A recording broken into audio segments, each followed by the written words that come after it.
అందరికీ నమస్కారం. నిత్య జీవితం 360 డిగ్రీస్ యూట్యూబ్ ఛానల్కు స్వాగతం.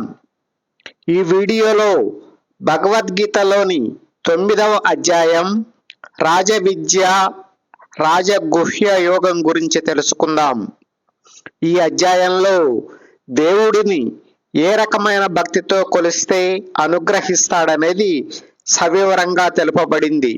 కాబట్టి వీడియోను చివరి వరకు చూస్తే భక్తి తత్వం ఎలా ఉండాలో అర్థం అవుతుంది.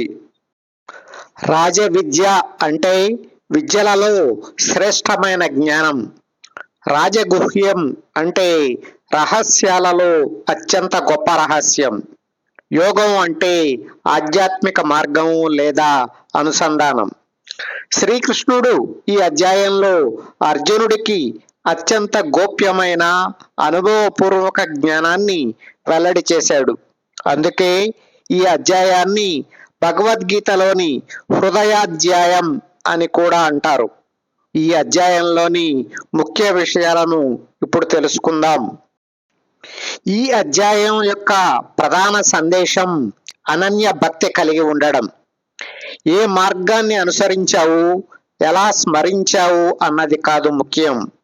దేవుడిని సంపూర్ణ విశ్వాసంతో స్మరిస్తే చాలు. భగవంతుడు ఎల్లప్పుడూ మీ తోడుగా ఉంటాడని శ్రీకృష్ణుడు చెప్పాడు. నన్ను భక్తితో పూజించే వారిని, స్మరించే వారిని నేను రక్షిస్తాను అనే అంశాన్ని ఈ అధ్యాయంలో శ్రీకృష్ణుడు పలుమార్లు చెప్పాడు. దేవుడు సర్వవ్యాపి అని కూడా చెప్పాడు. ఈ జగత్తంతా తనలోనే ఉందని, అన్ని జీవుల్లో తానే ఉన్నానని, సృష్టి స్థితి లయ అన్నీ తన ఆధీనంలోనే జరుగుతాయని శ్రీకృష్ణుడు చెప్పాడు.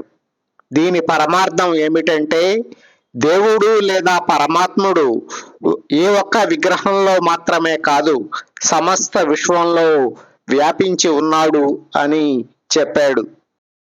సరళమైన భక్తిని దేవుడు స్వీకరిస్తాడని చెప్పాడు.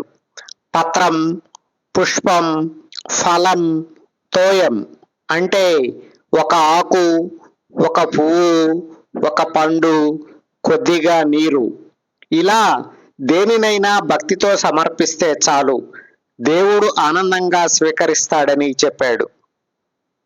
ఘనంగా, ఆర్భాటంగా ధనాన్ని వెచ్చించి చేసే పూజల అవసరం లేదని, భక్తి అనేది ముఖ్యం అని, నిష్కళంక భక్తితో దేనిని సమర్పించినా దేవుడు ఆనందంగా స్వీకరిస్తాడని శ్రీకృష్ణుడు చెప్పాడు. నువ్వు ఏ పని చేస్తే ఆ పనిని, చేసే భోజనాన్ని, ఇచ్చే దానాన్ని, చేసే తపస్సును, ఇలా ప్రతిదానిని భగవంతుడికి అర్పిస్తున్నాననే భావనతో చేయాలని శ్రీకృష్ణుడు చెప్పాడు. ఇలా చేస్తే అహంకారం తగ్గుతుంది, మనశ్శాంతి పెరుగుతుంది, కర్మబంధం తగ్గుతుంది. ఎంతటి పాపాత్ముడైనా సరే ఏదో ఒక దశలో కనువిప్పు కలిగి నిజమైన భక్తితో దేవుడిని ఆశ్రయిస్తే ధర్మాత్ముడు అవుతాడని శ్రీకృష్ణుడు చెప్పాడు. అంటే ఆధ్యాత్మిక మార్గంలో దుర్మార్గులకు కూడా తలుపులు మూసివేయబడలేదని, పాపి కూడా మారగలడని, వారు కూడా సన్మార్గానికి మళ్ళీ అవకాశం ఇవ్వబడిందని అర్థం అవుతున్నది. మొత్తంగా ఈ అధ్యాయం భక్తి ఎంతో శక్తివంతమైనదని, ఆడంబరపు పూజలే చెయ్యాల్సిన అవసరం లేదని, ప్రేమతో చేసే చిన్న పూజ కూడా విలువైనదేనని తెలియజెప్తుంది. దేవుడు సర్వాంతర్యామి అని, అందరిలో దేవుడు ఉన్నాడన్న ఎరుకను ఇస్తుంది. పాపాత్ములు సైతం భక్తి మార్గాన్ని అనుసరించడం ద్వారా సన్మార్గానికి మళ్ళవచ్చని చెబుతుంది. ఈ వీడియో మీకు నచ్చితే లైక్ చేసి ఇతరులకు షేర్ చేయండి. భగవద్గీత మొత్తం 18 అధ్యాయాల కోసం వెంటనే నిత్య జీవితం 360 డిగ్రీస్ యూట్యూబ్ ఛానల్ను సబ్స్క్రైబ్ చేయండి. మీ అందరి క్షేమాన్ని నిరంతరం కాంక్షిస్తూ నమస్తే.